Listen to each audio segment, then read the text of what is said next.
Good morning, welcome to the Art Money Talk. My name is Mo. Today I'm reviewing this book, The Smartist Guide, Essential Art Career Tips for Emerging Artists, written by Alicia Puig and Ekaterina Popova.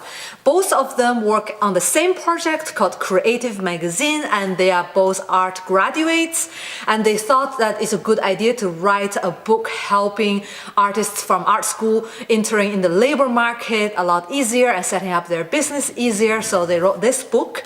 When I first bought this book, I was very excited. It's actually the most excited book to get personally for me because this is the latest. It was printed in January and I bought it in early February, just earlier this week. That means it's literally still wet from the ink when it arrives into my hands. However, the first impression I had after receiving this book was it's very thin. I thought they shipped me an empty box instead, so I felt there was nothing in there. I went back into the post office literally an hour ago when I first got the book, and I went back and I say, can you borrow me a pair of scissors, because I want to open in front of them just to justify, like, hey, you shipped me nothing in there, maybe it's just a flyer. So I opened the package and I got this book, and the first impression I had, again, is very, very thin, very light, both in terms of page count and in terms of content. It's only 81 pages, so I mean, it's not a lot compared to other books written by other people, like even the Art INC is a bit thin and light, but this one is even like less. You can see that how small it is compared to an already very small book. And out of the 81 pages, half of the pages, let's say every 2 pages or 3 pages, there is 1 page that is blank with an ugly illustration in the middle. I say ugly illustration not because of taste, but I would say ugly in terms of repetition as well. Like, for example, page 31, there is 1 page of art frames, like it's about exhibiting your art, showing your art, and on the page 23 is exact same frames. It's not even 1 pixel difference, so it's really repetition. Again, a checklist here on the page 43, and then another checklist exactly the same on page 51.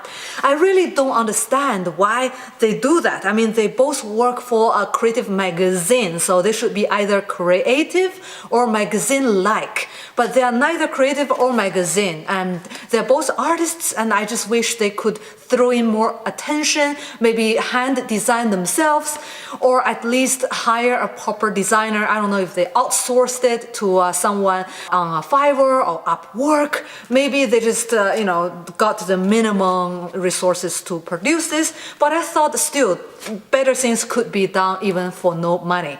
And the cover is very beautiful. So I first saw the cover and I thought it's a book full of colors, like the Art INC is full of colors, and full of pictures or something more funny, more like different. And when I saw this book, I have to say that I'm slightly disappointed. Like, you just see a page with a thumb up, like button. I don't know. If you don't have enough content in this book, perhaps you can put in some lines so I can take notes. I mean, instead of lines, I just see ugly things across the page. I want to take notes, but all I see is a cocktail glass. And another thing I noticed is on Amazon.com, on Goodreads.com, people are reviewing this book as 5 stars, almost all of them. There is only 1 4 stars on Goodreads, but the rest is 5 star, 5 star, 5 stars. So I have to say that I had a lot of expectations on this book. When I first got it, I thought it's going to be like 5-star book. But when I saw it, I felt like, I wouldn't give it 1 or 2 stars. I would still give it like 3 stars, but it's not a 5-star book.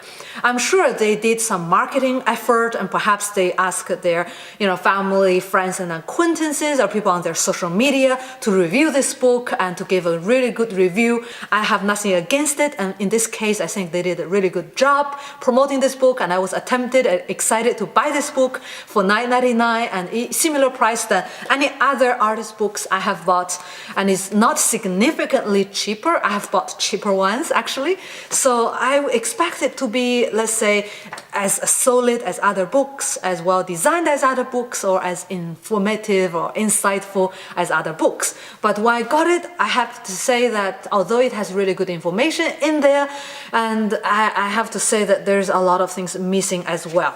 And another thing is the cover. It says the Smartist guide, and I didn't pay attention. I thought it's the Smartist, like the smartest, like the dumbest and the smartest, like the dumbest guide and the smartest guide, something like that. But it's not spelled like that. And it's smartist. It's not even a word, I think. Maybe it is a word, but I don't know personally. And maybe I'm too old for this stuff. So the Smartist guide. So I was going through the book looking for explanations, and later I realized that perhaps they meant it is the smart artist, so it's the smartest. But I'm still not so convinced. Smartist. I think perhaps they could be a little more modest, like the dummy guide. I mean, I would be more comfortable for this book being called the simple guide or the dummy guide, or not the smartest guide. Like, you have so much expectation from the smartest guide of 81 pages, and half of it is just blank. One thing I do notice in this book, perhaps the smartest being the smart artist guide, that it is written by artists for artists. And this is perfect for year 1 art school students who are a bit worried about their future. Perhaps they're not sure what to do or how to prepare their graduation. So this book is a very, very fundamental book, and is a mix between Launch Your Art Career by Alex Sloan and How to Sell Your Art Online by Corey Hoff. And this is a bit of both. It prepares you to work with galleries and also talk about how to set up your own business. So in this case, it's not a bad thing. It's not all bad. But you can only squeeze in so much information if it's 81 pages and half are blank. So I would say it's a very light ebook style, like booklet. I would even call it a booklet. Again, this book has a lot of general information, and it's not specific for one career path than another. So it's like generally talking about you should set up your website, and you should write your bio, you should prepare for your exhibitions and don't give up. It's very encouraging, and it's talking things like celebrate your achievements. I mean, the way it's written, it's very, very cute. It's very encouraging. So it's not hard on you. It's not like, beat the out of you. So it's very soft, and you would read it perhaps, just in the morning or before sleeping, and just in the bed when you're not very awake or alert, and it motivates you and it comforts you. And I have to say, it has general information like, oh, you want to make your website? You can go to the Wix.com, you can go to the format, and you can go to for example, the Squarespace. In the end of the book, there is a list of other books that it recommends. For example, it recommends The Creative Block by Danielle Cresa and The Art Spirit by Robert Henry, The Art INC by Lisa Cogden. This book is recommending some good stuff, general information. I can find the same information on the internet. Perhaps I will Google it or I will Baidu it. I mean, I can find the general information anywhere. And this book did not really elaborate. For example, here, there are a list of internet service providers where you can have your website. Great. I can find the same information under 0.6 seconds on Google on my phone. I mean, I don't really need you to tell me in a book. I would prefer, or I would say I would be a more satisfied reader if I see her personal experience with those providers and her takeaways. And for example, I tried Squarespace, it's easy to use, but it's expensive. I tried WordPress, it's very good, but it's very difficult to set up. Like, I tried Format, but Format is not the most mainstream, and blah, blah, blah. Like, if you could throw in some of your personal experience, working with this, reading the books or working with those providers, I would say then this book will be a lot more valuable, and I will be a lot happier with it. So as a conclusion, this book is for art school students, year 1, year 2, and this book is not for anyone who wants to seek insightful, expert information, who wants like one book that you really take time to chew, to like highlight, to take notes, to go through completely, and then after you'll be like, okay, I've got it. But this book is more like an appetizer, an intro. So if you are looking for something light and easy to carry, it's very thin, it will not make your luggage overweight. And I would say then it's not a bad thing to get. And perhaps if you have enough time and enough money, $9.99 for art students, perhaps it's just you skip breakfast and you have this book. It's still worth the $9.99. What can you ask for under $10?